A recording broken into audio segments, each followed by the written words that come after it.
feliz, que nela morem o perdão e a fraternidade, que dentro dela Deus ocupe o primeiro lugar e o amor ao próximo comece ali a se concretizar.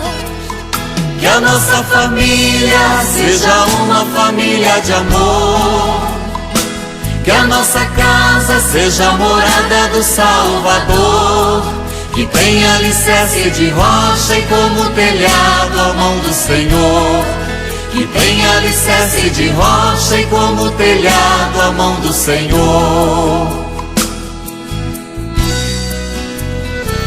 Que entre os pais nunca cesse a fidelidade, que entre os filhos sempre exista caridade, que os pais sejam pacientes na tribulação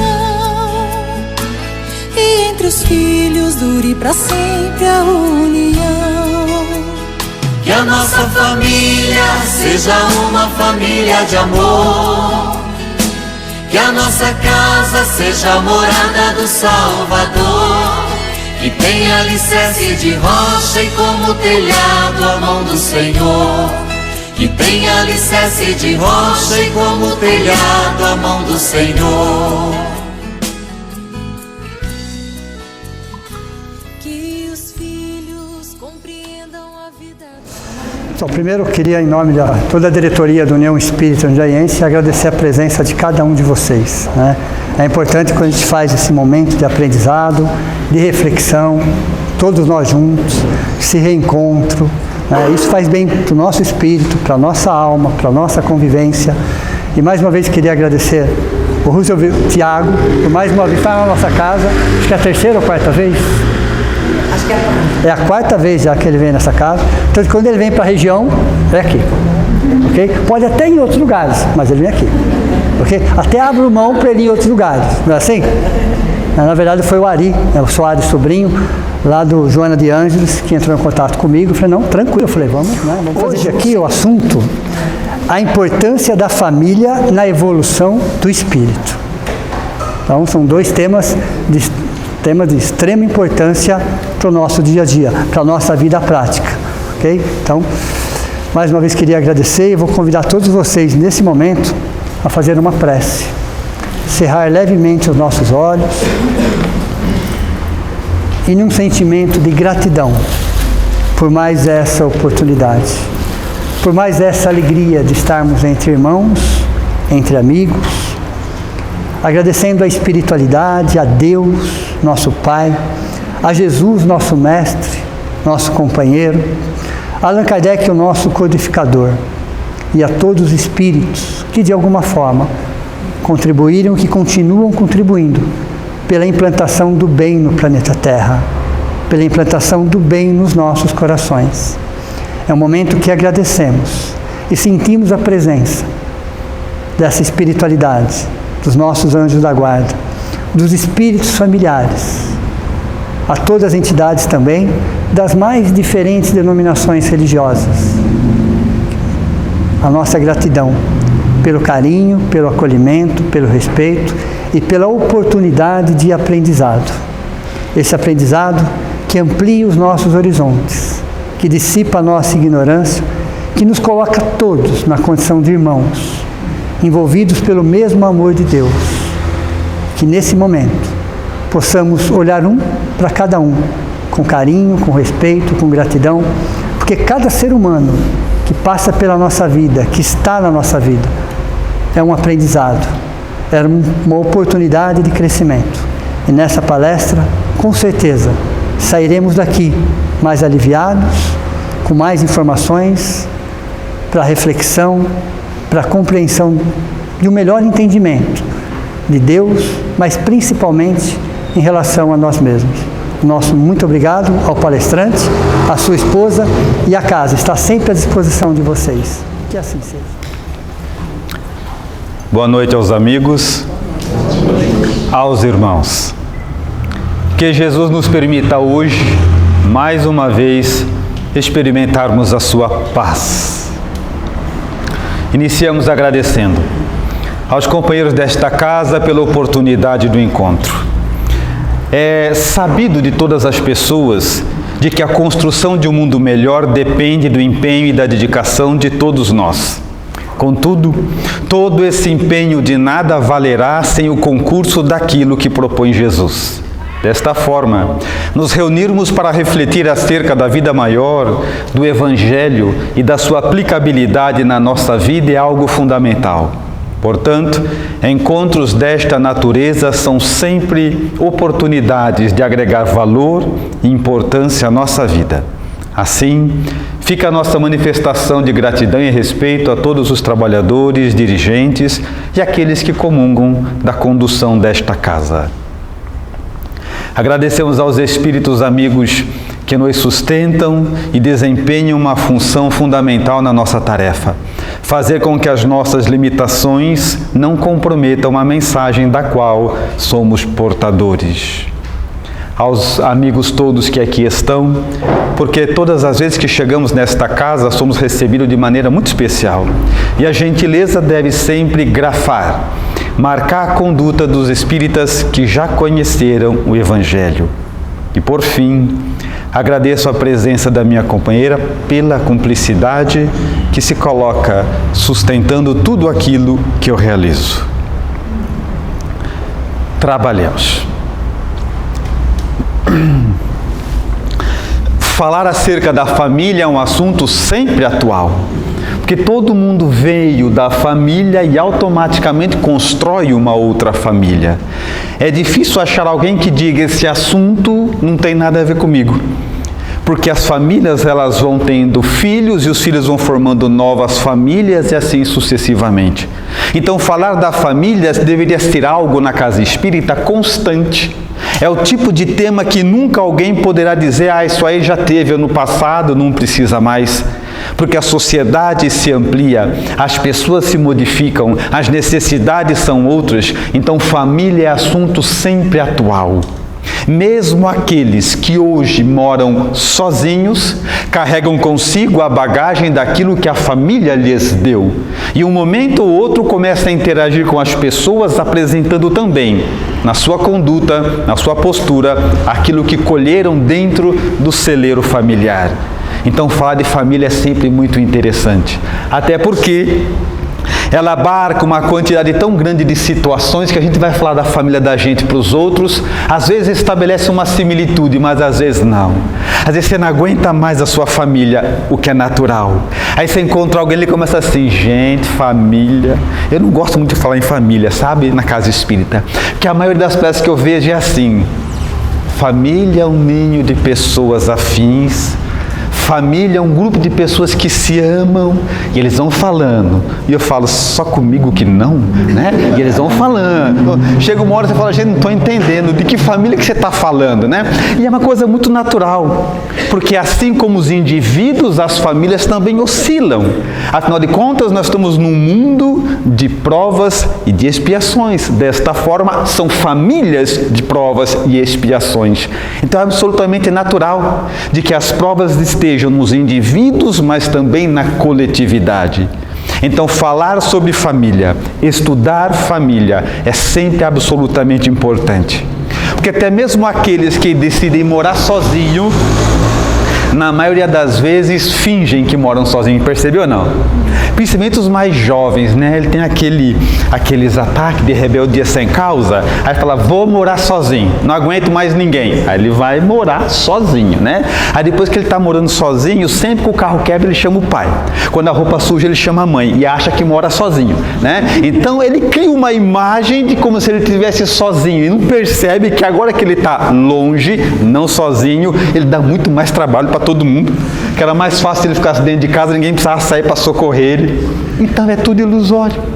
Então falar de família é algo absolutamente atual, sempre importante, até porque nós partimos do princípio que, sendo Deus soberanamente justo e bom, inteligência suprema, e segundo Deus era melhor que vivêssemos em família, é assunto que não se discute mais. Dizer se é melhor ficar em família ou não, porque é determinação divina. Então Deus sabia muito bem que o melhor para nós seria vivermos juntos, em conjunto, em clã, em grupos, e isso faria com que o nosso desenvolvimento caminhasse à frente. Mas para mergulharmos no nosso tema, nunca é possível falar de doutrina espírita com segurança sem caminharmos pelos trilhos colocados por Allan Kardec.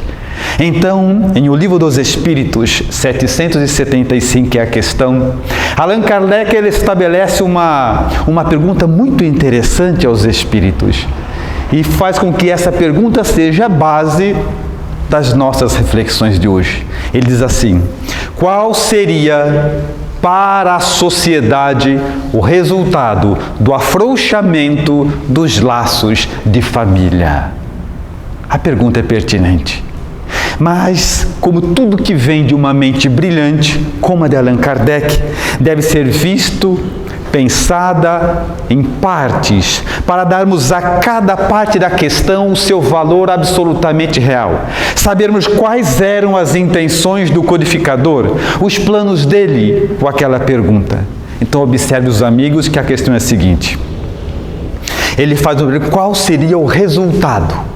Já nos dando a entender que tudo que vem de Deus tem um objetivo. Nada é em vão, nada é à toa. Ele diz, se Deus falou que é melhor viver em família, qual que é o resultado? Tudo que vem de Deus tem resultado. E ele pergunta, qual seria para a sociedade o resultado do afrouxamento dos laços de família? Me permita fazer uma observação a mais. Observemos que o termo que ele usa é afrouxar os laços de família. Ele não diz destruir, ele não diz romper, ele não diz desligar, porque ele não perguntou nada que é impossível. Porque se viver em família é determinação superior, o máximo que a gente consegue é estragar, é afrouxar, mas romper não. Tanto que estão reencarnando muitas vezes. Se rompe, fique tranquilo, volta. Volta e encontra todo mundo do jeito que estava. Aí a gente vive com aquela sensação de já ter passado por aquilo, né? Pois é, bem-vindo de volta. Passou mesmo. Então, assim, não dá para romper.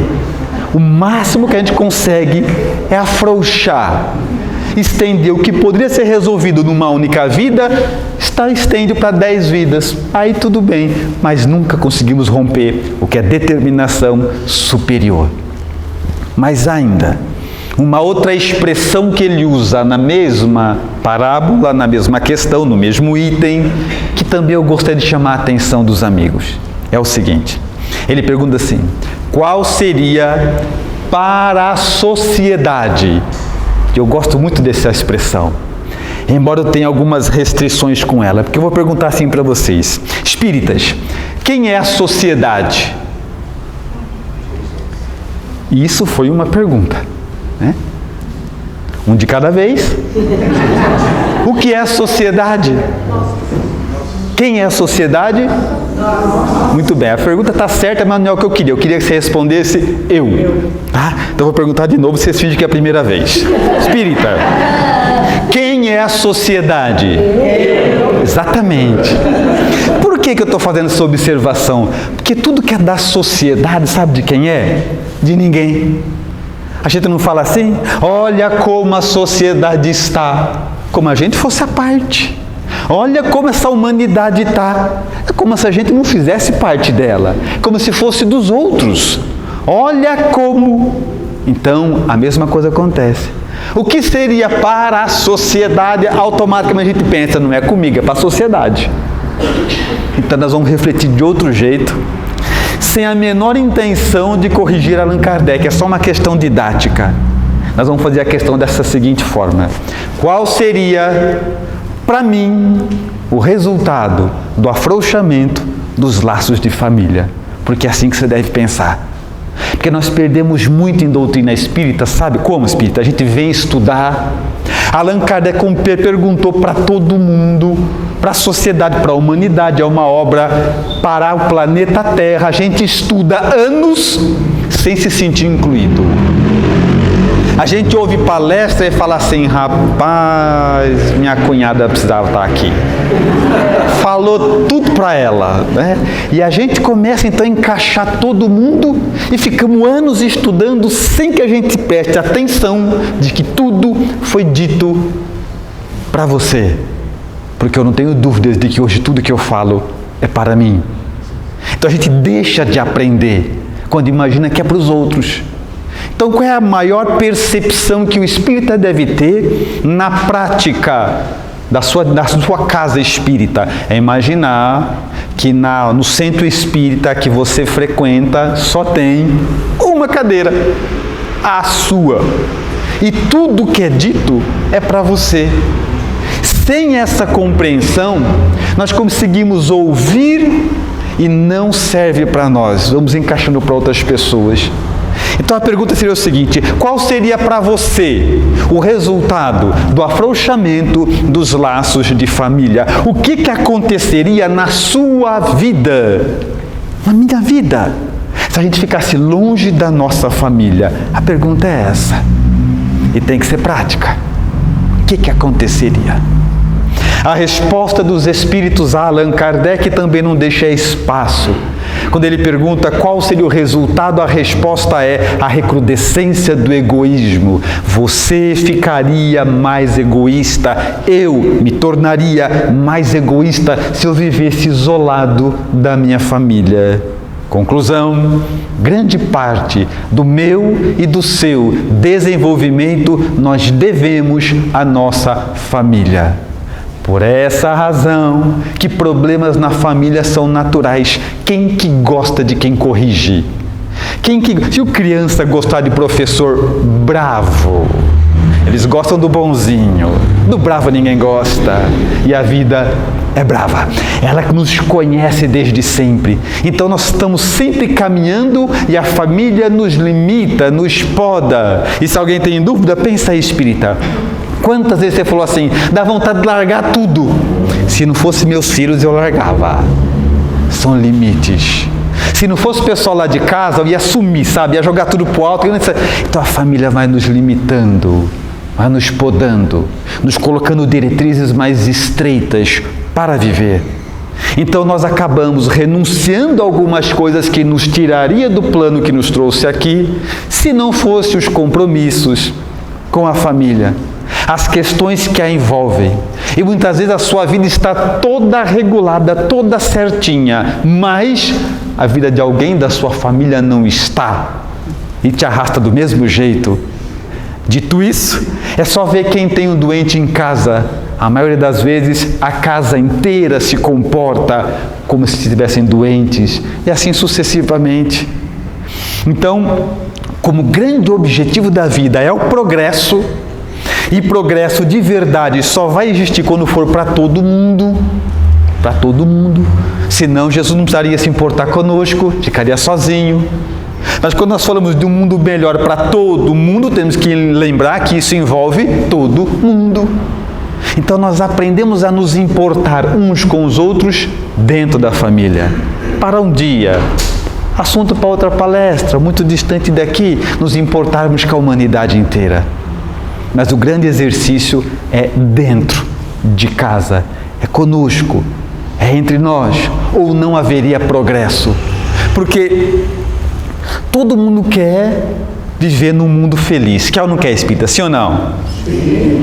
E sabe por que a gente não pode viver num mundo feliz? Porque lá não tem progresso para nós. Imagina um lugar que ninguém discute com você. Ninguém briga. O que você fala, eles acham lindo. Ninguém te contraria. Você sabe quando você tem que pegar a gente, quem quer colocar num mundo feliz, nós vamos bater neles. Porque chega uma hora assim, gente, mas ninguém briga com nada aqui. Não, e a gente não sabe resolver assim ainda. Então, nosso lugar de progresso é aqui. De todos os lugares da galáxia, do universo inteiro, sabe qual é o melhor lugar para você estar? Tua casa. Não há lugar melhor. Aliás, as pessoas te conhecem de maneira muito particular. Elas sabem até te provocar quando elas querem. Lá eles conhecem a gente em tudo. Então, onde é que nós vamos desenvolver paciência, amabilidade, amor? Dentro de casa. Porque se você estiver numa casa com Gandhi, Madre Teresa de Calcutá e Irmã Dulce, não vai desenvolver amor porque ele já ama sozinho. Mas quando alguém te causa inquietação, e você tem que cuidar desse alguém, quando ele te provoca, mas é teu filho, aí nós vamos renunciando e gostando independente de. Já não é mais um comércio. Eu gosto de você, a troco de você gostar de mim. Agora mais não. É diferente. Nós começamos a gostar simplesmente por gostar. Aí temos progresso. Mas caminhamos um pouco mais com Allan Kardec. 785 agora é a questão. E ele volta a interrogar os amigos espirituais de algo muito interessante, até para dar continuidade na nossa reflexão. Se o grande objetivo da vida é progresso, se alguém pergunta assim, para que você veio para a Terra? Progresso. Esse é o grande objetivo. Nessa questão, Allan Kardec faz uma pergunta interessante. Ele pergunta assim, qual é o maior obstáculo ao progresso? Kardec sabia que todo mundo que está aqui para progredir. Quando as pessoas dizem assim, nós reencarnamos tantas vezes, centenas de vezes, milhares de vezes, na verdade isso é tudo chute. É só para dizer que reencarna um monte de vezes. Porque nós reencarnamos tanto quantas vezes pedir o nosso progresso. Vocês não sabem quanto eu me dedico, como vocês podem saber quantas vezes eu vou encarnar? Para chegar no mesmo ponto, um espírito encarna 10 vezes, o outro encarna 100. Para chegar no mesmo ponto. É dedicação ao progresso, ao aprimoramento. Não existe um número. A verdade é que nós espíritas temos um problema com número, né? Às vezes costumamos falar assim, já que a reencarnação existe, se eu não melhorar nessa, eu melhoro na outra. É ou não é? E essa é a contabilidade mais furada que existe. Porque se existem mundos felizes te aguardando e você não se incomoda de ficar nascendo muitas vezes no mesmo, sem problema. Para mim aqui já deu, eu estou indo, espero vocês lá na frente. Porque é muito cansativo o mundo de provas e expiações. O de melhor está à frente. O indivíduo acha que ele, não, se precisar eu venho um monte de vez. Não conte com a minha presença, eu pretendo estar em outro lugar. Porque esse é o progresso da vida. Nos instigar mais, a caminhar à frente, a desejar mais. Jesus falou assim, eu vou, lhes prepararei um lugar, porque um dia, onde eu estiver, vós também estareis. Jesus nos espera, e o espírita fala que não liga de voltar um monte de vezes aqui. Espírita, é bom senso. Então a família, ela faz isso. Ela nos desinstala, nos impulsiona à frente. Mas a pergunta, na prática, é exatamente essa. Porque eu sei que você está pensando. Você está pensando assim, mas como é que a minha família tem feito para que eu seja menos egoísta que eu não estou percebendo? O que a minha família faz para que eu seja menos orgulhoso e eu não estou percebendo eles fazerem isso? A pergunta é pertinente. Porque sendo Kardec é isso. A família nos impede de sermos mais egoístas, orgulhosos. Mas como é que eles fazem isso que eu não estou percebendo? Então eu convido os amigos a uma reflexão. Uma reflexão interessante e de fácil compreensão. É mais ou menos assim. Você está na erraticidade, lá usufruindo dos benefícios de ser livre. De repente um amigo espiritual te chama e fala assim, irmão, que sempre que a gente vai dar notícia ruim para alguém, começa assim, né? Meu irmão. Até no centro espírita, quando o dirigente vem na frente e fala assim, meus irmãos, vai pedir alguma coisa, a campanha de alguma coisa. Então eles fazem a mesma coisa lá, eles chegam lá e falam assim, meu irmão, está na hora de retornar para a Terra, está na hora de voltarmos para as experiências físicas, já dá um frio na barriga espiritual da gente. Assim, então tem que voltar para lá. A gente sabe que tem. Aí voltamos. Aí nasce pequenininho, nasce bem pequeno. E quando você nasce, acontece, a sua família já começa a fazer um tratamento espiritual com você e você nem percebeu. Já viu isso ou não? Porque pequenininha você começou a se mexer, gatinhar, você começa a ouvir uma palavra mágica. Não, aí não, não mexe não, tira não, eu já falei não. E se tiver algum psicólogo de plantão, ele vai falar assim, não pode falar tanto não, que a criatura fica com trauma quando cresce. Diga não, psicólogo, depois você destraumatiza e ganha um troco ainda. Não tem problema. É que por trás desse não está educando o corpo. Sabe o que eles estão fazendo? Educando o espírito orgulhoso e egoísta, que acha que tudo ele pode, tudo é dele, reencarna e começa um corpo já frágil, escutando não, e ele pensa espiritualmente, mas não sou eu que mando? Não. Mas não sou eu que decido? Não. Começa o tratamento espiritual. Enquanto o pai e a mãe estão achando que estão tomando conta do bebezinho para não mexer no bibelô da tia que ela nem gosta, não é nada disso. É o que está por trás. Aquele monte de não vai, não pode, não. Nós estamos fazendo com que o orgulho e o egoísmo que estão ali latentes comecem a ser podados. E assim a criança vai crescendo, se torna um jovenzinho. E hoje, mais rápido ainda, eles ficam jovenzinhos. Já viu isso ou não? Tanto é que eles obedecem uma matemática muito interessante, né? Eles primeiro arrumam namorado e namorada para depois arrumar emprego. Já viu isso ou não? Então, já pequenininho já tem namorada, né? E aí começa o quê? Dia dos namorados. O que não compra nem para sua esposa, tem que comprar para a namorada dele. Já viu isso ou não? É interessante, né? Porque primeiro a gente faz isso, aí tem que se submeter de novo. O pai, a mãe precisa comprar presente para a namorada. De quem que é a namorada? É minha por acaso? Né? Aí escuta aquele sermão. Os pais bons. Está acabando. Mas os pais bons fazem isso. Você tem que trabalhar primeiro, meu filho. Você quer ter namorada, mas não trabalha? E o que o espírito do filho sente? Um dia eu saio dessa casa. Um dia eu saio. Um dia eu vou sumir, porque na minha casa não vai ser assim não. Mas por trás disso, por trás dessa repreensão do pai, esquece a matéria. Sabe o que está acontecendo? É um espírito imortal, egoísta e orgulhoso, ouvindo não. É tratamento espiritual, graças à família. Aí ele vai vivendo com aquele monte de limitação, tal. Aí ele cresce um pouquinho mais. Cresceu um pouquinho mais e ele tira habilitação, finalmente 18. Porque com 18 anos a gente que manda na nossa vida, é ou não é? Judiação. Aí ele tira 18, o que ele quer fazer com 18 anos? A primeira coisa? Tirar carta, é ou não é?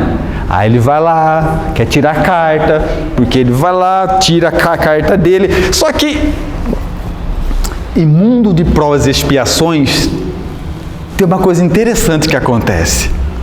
Quando o espírito de mundo de provas e expiações tira a carta, há um delírio espiritual que ele acha que o carro do pai é transferido automaticamente para ele.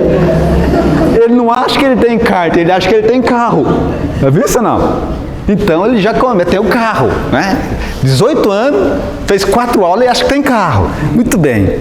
Aí ele vai pedir para o pai para sair com o carro. Afinal de contas, hoje é sábado, né? Jundiaí, ele quer ir na 9 de julho, ele não vai ficar em casa.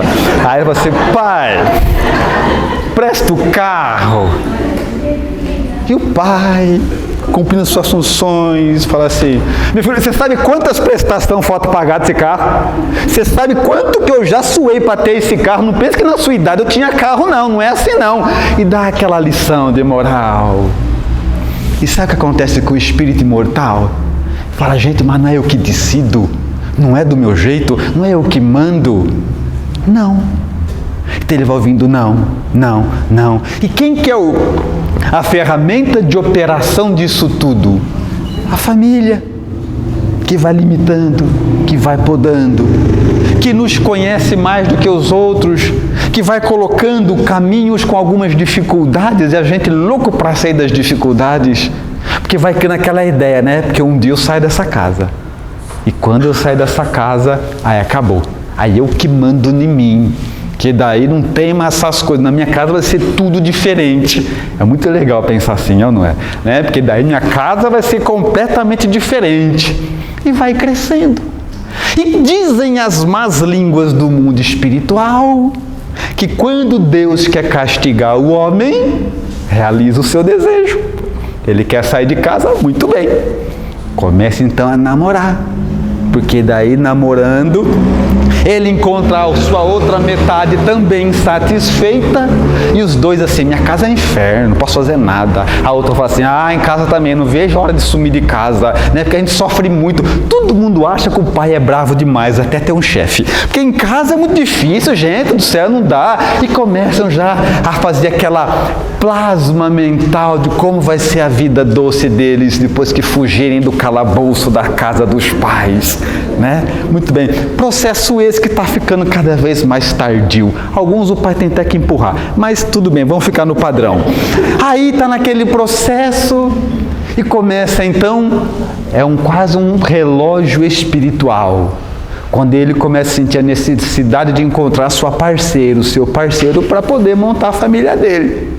E nesse momento, a inteligência divina monta uma estratégia sensacional para você não reclamar de quem você vai escolher para casar, não reclamar da esposa, não reclamar do marido. Sabe o que Deus faz?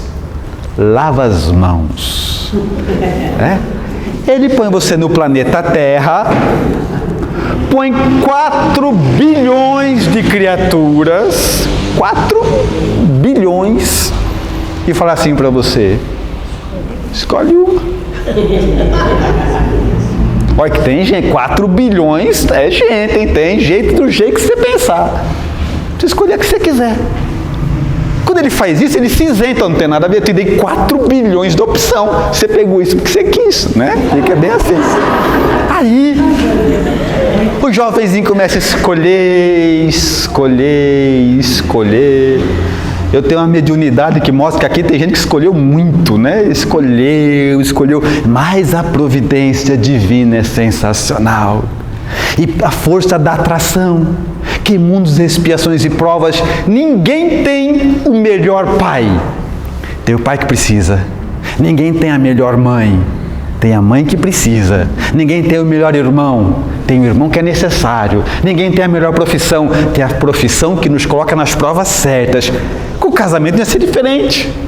Ninguém acha o par perfeito. Acha o par necessário. Aí acontece uma mágica. Com 4 bilhões de opções, você podendo escolher quem você quer. O indivíduo que dorme só com o ar-condicionado no 15 consegue achar uma parceira que só dorme de cobertor. Sensacional! O rapazinho que só dorme com a televisão ligada consegue achar uma companheira que só dorme na escuridão profunda. Que coisa linda! Ele acha que na casa dele vai ser diferente. Não avisa não, deixa casar, não avisa não. Aí ele sai da casa do pai, vai para a casa dele, e já nos primeiros dias começa assim, apaga essa luz. Não, apagar a luz, que jeito? Apagar a luz não, fica com a luz acesa, cobre você a cabeça. Não, mas está muito frio, eu não vou desligar o ar, pega a coberta. E aí ele descobre que é uma continuidade do processo educacional do espírito. Só mudou de endereço e quem tem a chave do cárcere. Só mudou isso, o resto é tudo igual. E ele vai se desenvolvendo, vendo que a vida aqui na Terra é necessária para a comunhão. Já pensou sozinhos? É tudo do meu jeito, é tudo que eu quero, é tudo que eu gosto. E o orgulho e o egoísmo ia não nadar de braçada. Então Deus coloca alguém do nosso lado, bem do lado, para mostrar que não é bem assim. Geralmente alguém que nem sempre concorda, pode concordar às vezes, mas nem sempre concorda com a gente. Isso eu falei para ela. Então, o que acontece? Então Deus sabiamente vai fazendo o quê? Com que a pessoa que está do teu lado, espírita, não há erro. Deus, volto a repetir, é inteligência suprema. Não tem erro, não existe errado na vida. Olha para quem está junto com você e você vai ter uma análise de quem é você. Não do outro, mas de você. Porque Deus é soberano. Então Ele coloca do nosso lado as pessoas certas. E aí você começa agora a sua vida na sua casa, com a sua esposa, longe da casa dos pais e com saudade. Sensacional. É dessa fase em diante que nós começamos a falar assim: meu pai sabia o que falava, minha mãe tinha toda a razão, meu pai me avisou. Aí começa, mas nessa altura os pais já não estão ligando mais para isso, mas é nessa fase. Muito bem. Aí o seu processo, perceberam que nós não estamos nem aí para os acontecimentos da terra? A nossa observação é o que está por trás. O que está se operando com o elemento espiritual, o que o Espírito está experimentando por trás dos acontecimentos. É essa a grande mensagem.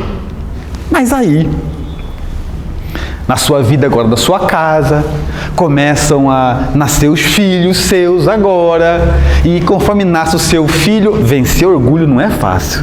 Orgulho e egoísmo não é fácil. Sua mulher está grávida, você começa a dizer para todo mundo: o meu filho vai ser diferente.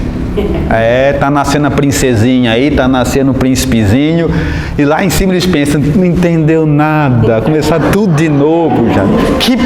Acho que o planeta Terra é lugar de nascer príncipe? Olha bem, é lugar de nascer princesa, imundo de provas e expiações, não é não. Que aliás está aí o grande problema da educação. Qual é? Nós nos iludimos com a casca e esquecemos de educar espírito. É esse o grande problema.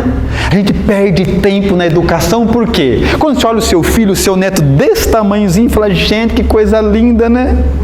E esquece o raciocínio. Essa coisa linda nasceu onde? Na Terra. Quem vem para a Terra é o quê? Espíritos comprometidos com orgulho e egoísmo. Conclusão: essa coisinha linda não é flor que se cheire. Se a gente chegar nessa conclusão cedo, sabe o que você vai fazer, espírita?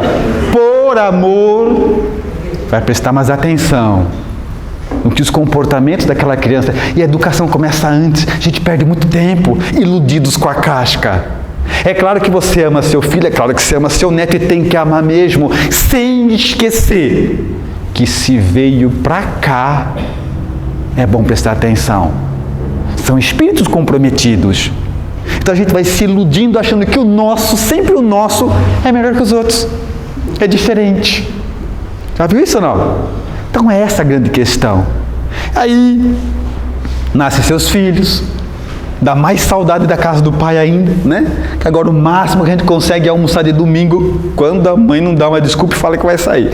Aí, nasce o seu filho, e você que está na sua casa, montou sua casa, agora tem o seu carro que é seu de verdade, não acabou de pagar ainda, mas é seu, já conta, né? Você tem lá sua geladeira, seu sofá, na geladeira você deixou ali aquela garrafa de cristal para pôr água que você ganhou no casamento, tá lembrado ou não? Aí você deixa lá dentro. Só que acontece uma coisa: você está chegando da rua do serviço, trabalhou duramente para pagar tudo isso.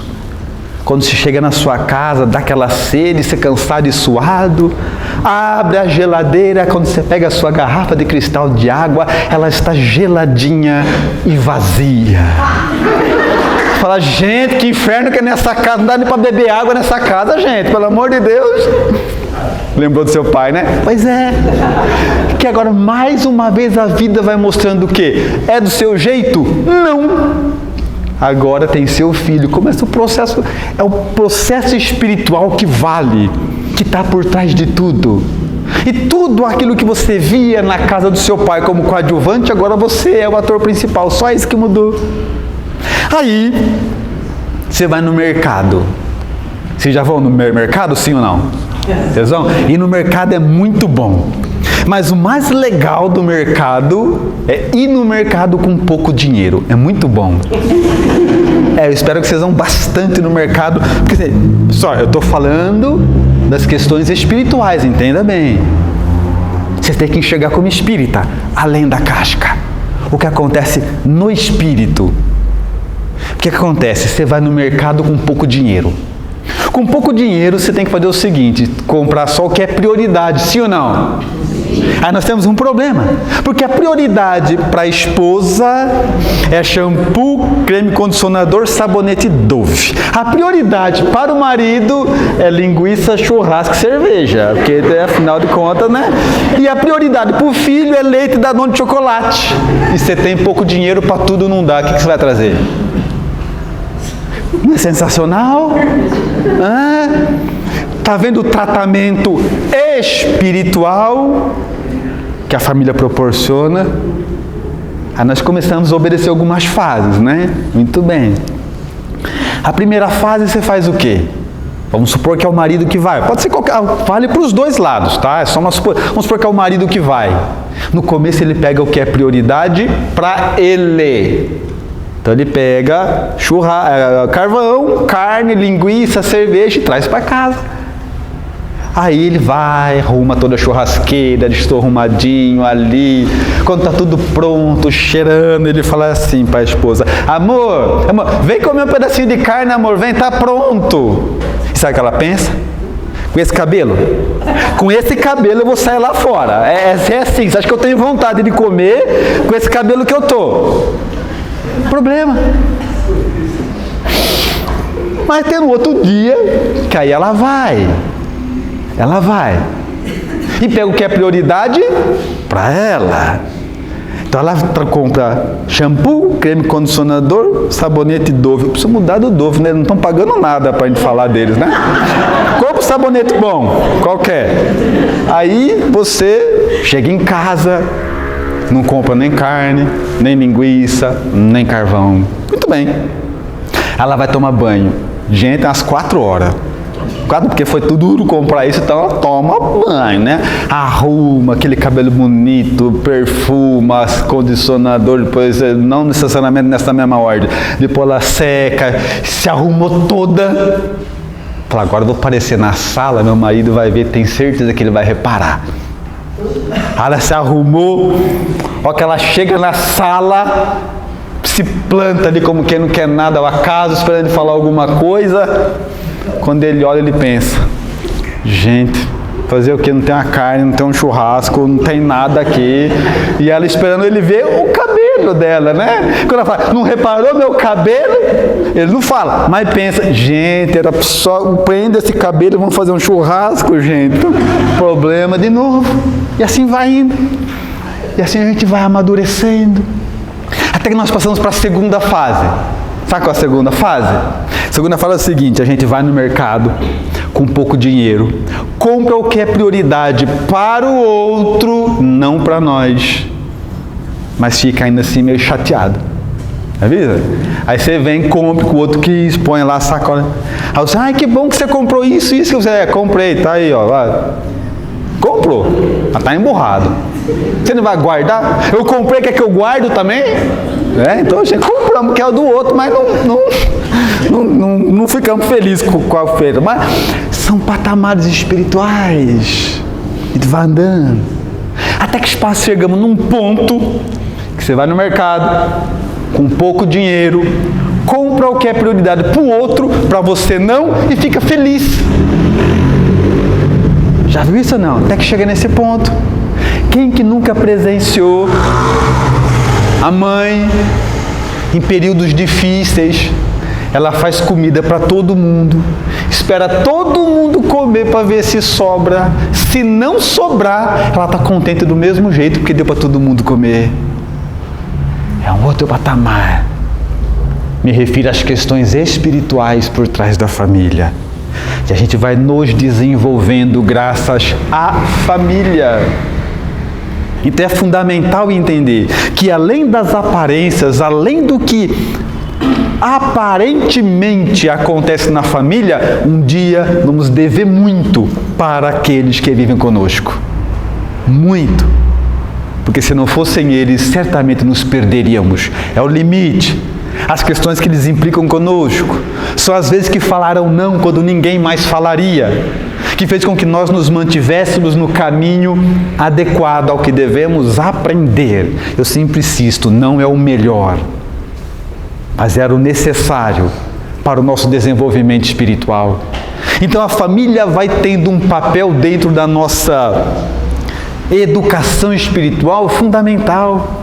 Ela vai nos limitando, nos colocando rédeas, nos colocando diretrizes, fazendo com que a gente vá se moldando.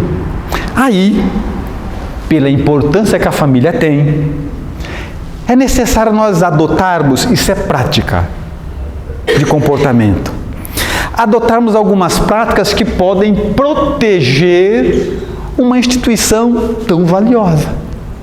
A gente faz seguro para casa, a gente faz seguro para carro, a gente faz seguro de um monte de coisa e a família fica desprotegida.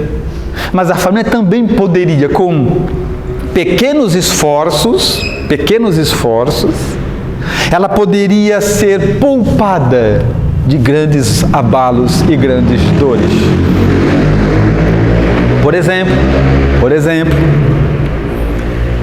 4 itens básicos para proteger a família. Espírita, cuida da sua aparência. Aparência. Quer ver um teste? Vocês vão lembrar de mim quando vocês chegarem em casa. Tô todo mundo arrumadinho, não tá ou não? Sai do centro, vai embora para casa. Chegou em casa. Qual a primeira coisa que acontece? Desmonta. Pega calça velha, camisa velha, cueca sem elástico, a calcinha furada, a camiseta GG, pega tudo que é ruim. Agora vou pôr a roupa de ficar em casa. Gente, se for perto da meia-noite dá até para correr, porque assusta, tem uns que assusta. Agora, tem sentido isso, espírita? Para os outros da rua, que não influencia nada a tua vida, a gente se arruma. E para os que dividem a vida todo dia, ficam com a nossa pior versão. Faz sentido? Não é uma questão assim, nossa, as provas e as expiações na família são muito difíceis. É nada, é falta de educação. Aí chega alguém de fora que nem gosta de você, o que você faz? Corre se arrumar. Faz sentido? Então, um dito bom senso que nós deveríamos, em casa, ter mais cuidado conosco, ter mais uma questão de respeito àqueles que vivem conosco, de bom senso. Isso faria com que os filhos aprendam, e assim sucessivamente nós vamos mostrando cuidados básicos de convivência, cuidados simples. Isso é um seguro que nós fazemos em prol da família. Porque quando você escolheu a sua companheira ou ela seu companheiro, com certeza estavam bem arrumadinhos. É que escolheu lá na rua, né? Então está todo mundo arrumadinho. Então é simplesmente isso, é uma questão de hábito, de educação. Mas tem uma outra questão também. Além de cuidar da sua aparência, são 4 itens, eu falei, um já foi, anota aí que eu vi que vocês estão todo mundo escrevendo para não esquecer, não é isso mesmo. O segundo, cuide da proposta do casamento. Qual que era a proposta?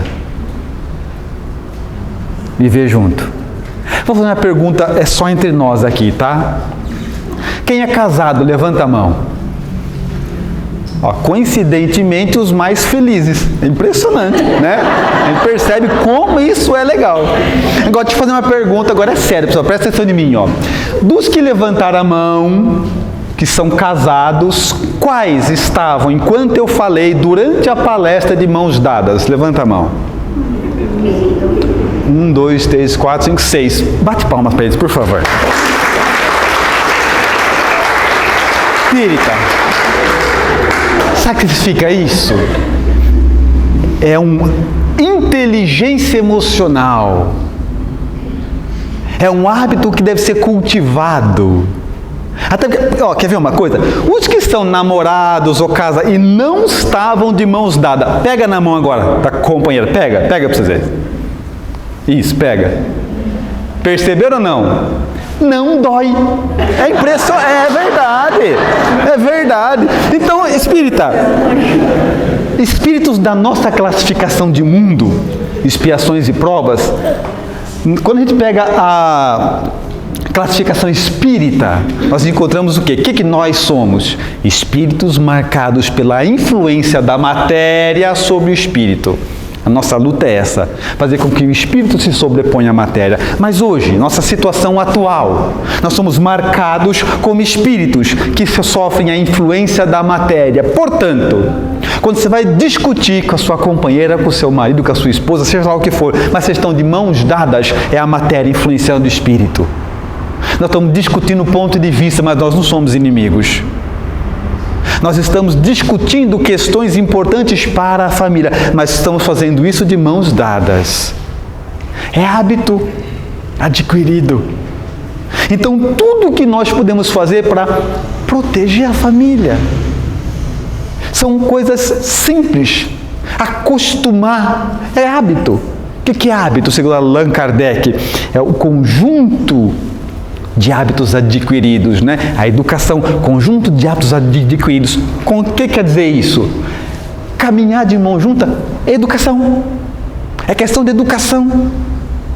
Você quer ter a paz dentro do lar e o lar não tem nenhum tipo de manutenção? É só observar, os namorados andam como? De mãos dadas. Casou, anda como? Filha indiana. Né? Então, começa a se perder no básico. Começa a se perder no básico. Então, se eu quero manter a saúde da minha família, eu vou cultivar o quê? A ideia principal, original. Claro que sim. A ideia original, vamos fazer o que tem que fazer, vamos não concordar, vamos andar, vamos não esperar o outro para não andar na... São coisas simples de fazer. E vão cuidando da manutenção. É o segundo item. Terceiro, espírita. Terceiro é bom senso e inteligência. Se nós nos preparamos mais para as visitas, se nós somos mais educados para a visita, se é tudo para visita, simples. Começa a tratar o pessoal da sua casa como se fosse visita, não é?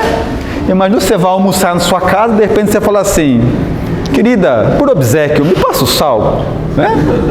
No começo ela vai achar que você está obsediado, mas já acham isso. Não tem problema, né? Mas insiste, né? Por gentileza, pega a toalha para mim, né? Por favor, você poderia fazer a gentileza de acender a luz? No começo eles vão pensar assim: o que você fez? Alguma coisa você fez, entendeu? Então, por isso que você tem que manter o plano bastante tempo, entendeu? E com o tempo, sabe o que acontece?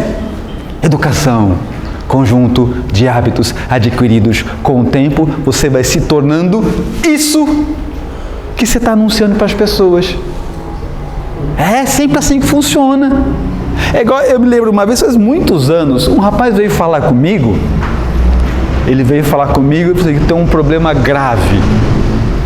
Grave, então é melhor esperar para o final, né? A gente conversa depois. Tem um problema grave, eu queria falar muito, eu nem sei como falar. Tudo bem, então depois da palestra a gente conversa. Fiz a palestra, passou o tempo todo, no final o rapaz veio conversar comigo. Eu falei, pois não, eu queria falar com você, porque o meu problema, assim, eu fico muito constrangido de falar. Eu falei, meu amigo, já escutei de tudo, fique tranquilo, pode falar, né? Se eu puder ajudar de alguma forma, se eu tenho uma coisa que me faz muito mal, eu não sei como resolver, depois não, fique tranquilo, pode falar, qual que é o seu problema? É que eu sou feio. Ah, não podia rir desse jeito, eu tenho que ficar... Fiquei sério, não, ajuda aí, eu fiquei sério. Sério, mas eu dei um passo para trás, avaliei o material, mas atendimento fraterno tem que ser fraterno. Falei, nada, eu sou feio. Às vezes eu tenho vergonha de chegar nos lugares assim, porque eu sou muito feio e eu não sei como resolver isso. Eu tenho vergonha de falar para as pessoas como é que eu chego no centro e falo que eu quero fazer um tratamento, que eu sou muito feio, não dá certo. Eu tenho vergonha, foi duro para mim vir aqui. E falou para mim que era um problema sério para ele. Era sério. Enquanto ele falava, eu perguntava assim, e na sua casa? Eu não queria saber nada. Eu estava só pensando o que eu ia falar para esse cara, porque eu nunca tinha passado por isso. O que recomenda para quem é feio? Não sei. Então eu fiz um monte de pergunta que eu não queria saber, só para me pensar. Quando eu penso, até que eu fui pensando, eu falei, Deus, ajuda, meu Deus. O que eu falo para esse rapaz? Até que a inspiração veio. Falei, já sei o que eu vou fazer com ele. Depois que ele falou assim, querido, seguinte, vou te ensinar uma técnica, você vai fazer todo dia, 3 vezes por dia. É de manhã, na hora do almoço, antes de dormir, tudo bem? Pois não. Não pode falhar, no começo você vai sentir que não é assim, você tem que confiar em mim. Muito bem, fique tranquilo. É o seguinte, de manhã que você for escovar o dente, se pentear, fazer o padrão, você vai ficar olhando no espelho lá do meio e vai falar assim, pô cara, você tá bonito, hein? Ó, tá cada vez melhor, hein? Vai penteando, escovando o dente, tá um gato, hein? E vai falando. Na hora do almoço, você chega, vai almoçar, vai escovar o dente, mesma coisa. Antes de dormir, mesma coisa. Vai falando, todo dia, vai falando, né? Eu não sei como é que daqui eu não vi mais ele, mas a ideia é essa, vai falando que uma hora ele acredita. Então, é isso que funciona com a gente. É a mesma questão. Então, quando você começa a tratar o pessoal da tua casa como se fosse visita, no começo é forçado, até que venha a ser natural. Até que você nem percebe mais que este passou a ser você. Isso passou a ser você. Porque a gente perde muito tempo com bobeira. Porque isso é tão mais grave. Sabe por que é mais grave? Porque aí você vem no centro espírita, serve para os dois, esposa e marido, para os dois. Vem no centro espírita, e a sua esposa, seu marido que vê você, conhece você dentro de casa, quando chega no centro, vê você falando assim, bom dia, Jesus te abençoe, que bom que você veio, minha irmã, que Jesus te ampare. Um começa a olhar e fala assim, gente, quem que é isso aí que tomou conta desse corpo? Dá até vontade de falar, né? Sai desse corpo, que esse corpo não te pertence, né? Ou, por outro lado, dá vontade de morar no centro, né? Porque a gente... É exatamente isso. Então, o que dita o bom senso? O que a inteligência manda, espírita? Vamos se dar para ser os dois. Vamos escolher qual versão nossa a gente quer que seja original. Em vez de levar quem você é dentro de casa para o centro, pega quem você é no centro e leva para dentro de sua casa. O trabalho é o mesmo. É empenho, é dedicação, é manutenção. São cuidados que nós vamos tendo para proteger a família. Cuidados básicos, hein? Não falei nada complexo. Coisas simples, comportamentais. Aliás, sem querer parafrasear Jesus, portanto, o Evangelho, bem-aventurados, simples. As grandes transformações passam pelo caminho da simplicidade. Todas essas questões nós elaboramos. A gente tem alguns livros que falam a respeito disso, principalmente ela, só que algumas pessoas têm dificuldade para ler o livro inteiro. E nós fizemos então uma apostila resumida, menor, porque relacionamento é o grande desafio da tua vida. É o grande da minha vida. Porque, espírita, se você encarna na Terra, se torna um mártir, um herói, um santo, e você salva um país inteiro, menos os da tua casa, perdeu. Perdeu. Você nasceu pelos que estão lá dentro. Aí a gente evangeliza um monte, auxilia um monte, arrasta para o centro um monte, faz evangelho na casa de todo mundo, menos nos seus. Perdeu. A regra é simples. Perdeu. Então é fundamental que a gente vá entendendo que se Deus é inteligência soberana, Ele pôs você nesta casa com essas pessoas, aí tem.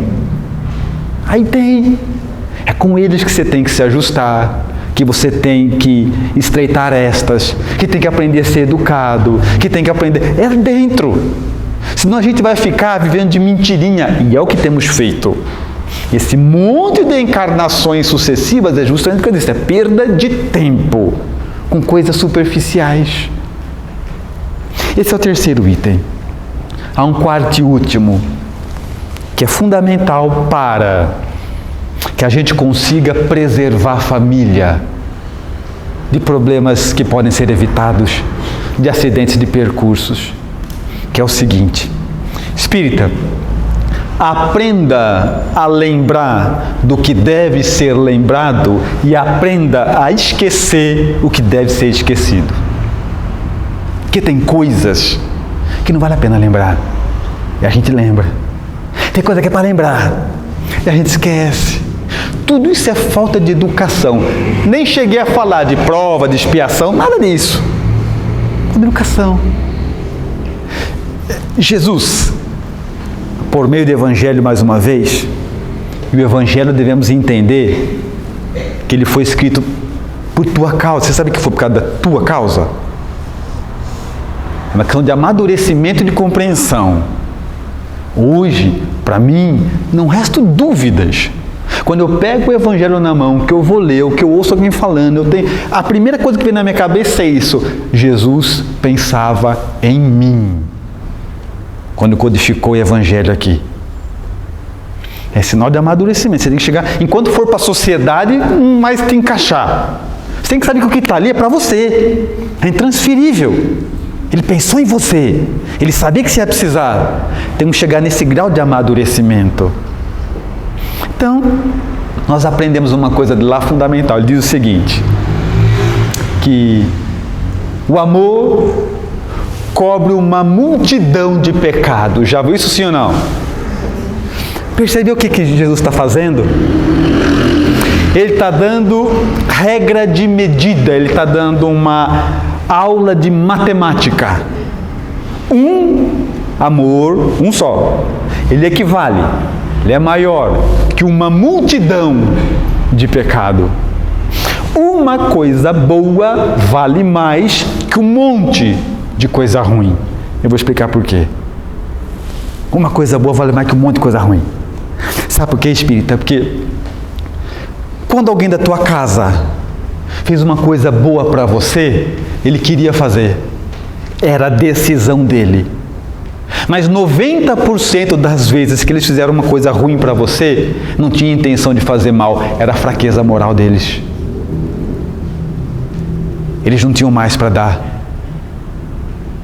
Com absoluta certeza, eu não sei quem é da família de quem aqui, mas quem mora na mesma casa, certamente um já ofendeu o outro muitas vezes sem ter a menor intenção de ofender. Sabe o que é isso? A gente não tinha mais para fazer, eram as nossas fraquezas, as nossas limitações.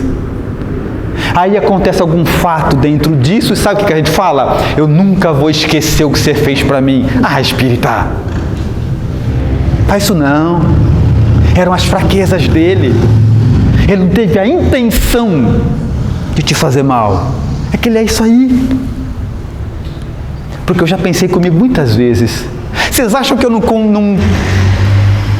tenho vontade de ser um pai melhor do que eu sou? Claro que eu tenho. Sabe por que eu não sou? Porque eu não sei como. Mas eu gostaria de ser. Você acha que eu não tenho vontade de ser um marido melhor? Eu não devia falar isso na presença de testemunhas. Eu queria ser, sabe por que eu não sou? Porque eu não sei como. É as minhas limitações, eu só cheguei até aqui, em amadurecimento, em educação. Você acha que eu não queria ser um espírita melhor? Claro que eu queria. Sabe por que eu não sou? Porque eu não consigo ser. Então, espírita, quem te faz bondade, quem te faz o bem é porque quer. Quem te faz o mal, nem sempre quer. Pode ser as fraquezas dele. Vou dar um exemplo. Você tem um filho. Aí seu filho, como toda criança, a história se repete, né? Fica doente, fica com febre, pequenininho, fica com febre e tal, tem dor de barriga, dor de qualquer coisa. E o pai fica sem dormir dias. A mãe sem dormir dias. Se é que algum dia as mães dormiram direito depois que viraram mães. Né? Então, aquele negócio. Dias sem dormir. O pai quer comprar as coisas e não compra, sabe por quê? Porque tem a escola do filho, bom, uma escola particular é melhor, né? Você faz aquele esforço descomunal. A mãe quer as coisas, sabe o que ela faz? Ela para de comprar, porque agora a prioridade é o filho. Anos! Tá bom. Aí seu filho um dia está com 17, 18, 20, 30, pouco importa. Está adulto. Vocês discutem. Você fala mais alto com ele, você briga com ele, você ofende, qualquer coisa. Sabe o que ele fala? Eu nunca vou esquecer o que você fez para mim. Já não, você está brincando, né? Seu pai ficou meses sem dormir, sua mãe meses de privação, e o que você nunca vai esquecer é o que ele te falou agora. Não, espírita, para com isso. Para com isso. São as limitações. Então, o que é dito bom senso? Quer cuidar da tua família? Escolhe o que você deve lembrar. Escolhe o que você deve esquecer. Que aí no começo é exercício. Uma hora passa a ser seu. Eu me recordo de uma situação que eu gosto muito, porque algumas coisas marcam a gente, então eu gosto muito. Eu assisti uma entrevista do cantor Roberto Carlos, onde uma repórter entrevistava ele.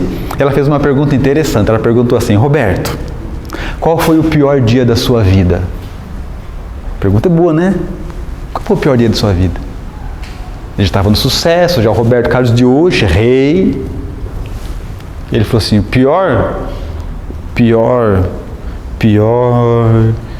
esqueci. É isso. E esquecer não é não lembrar. É lembrar e não valer a pena contar. Cura isso. Está liberto. Claro que ele não tinha amnésia. É que agora ficou tão pequeno. Esqueci. Eu imaginei se ela perguntasse para mim qual é o pior dia da sua vida, eu ia perguntar: tá com tempo? Senta que... Então é assim, espírita. É assim que a gente se opera.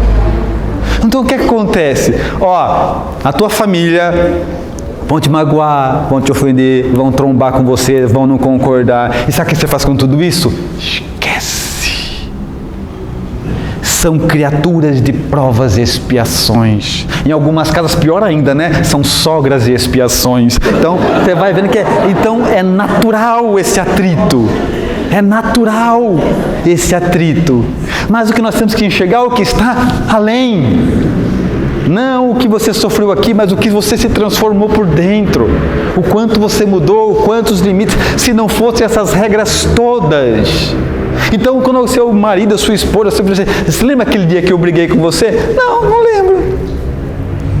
Isso é exercício. Com o tempo você esquece. Lembra aquele dia que eu xinguei você? Não estou lembrado não. Lembra que dia você ficou me cobrando na hora? Não.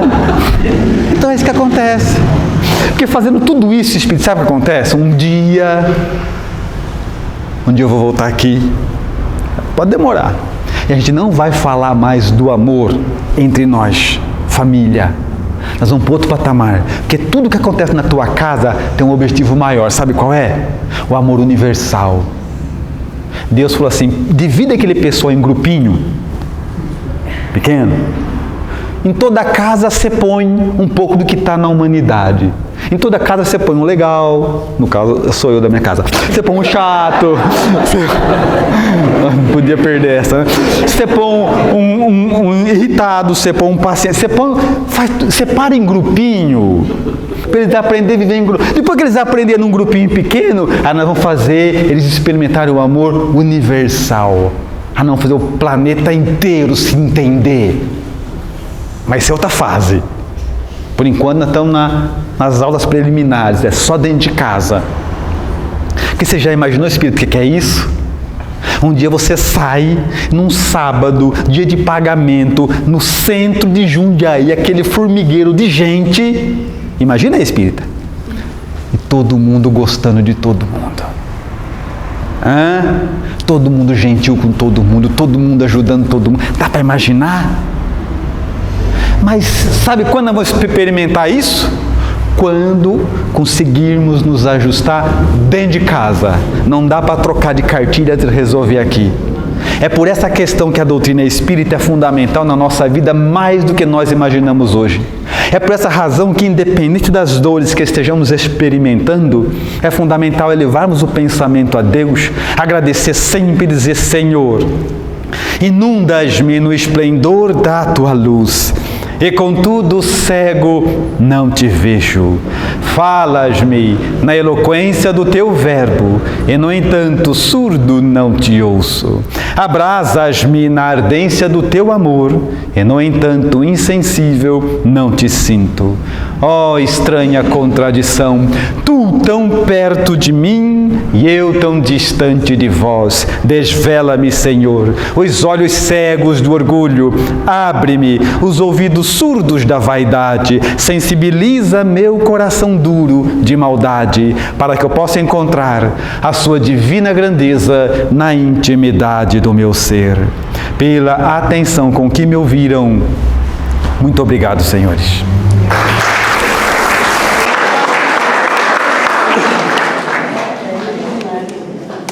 Gostaram, né?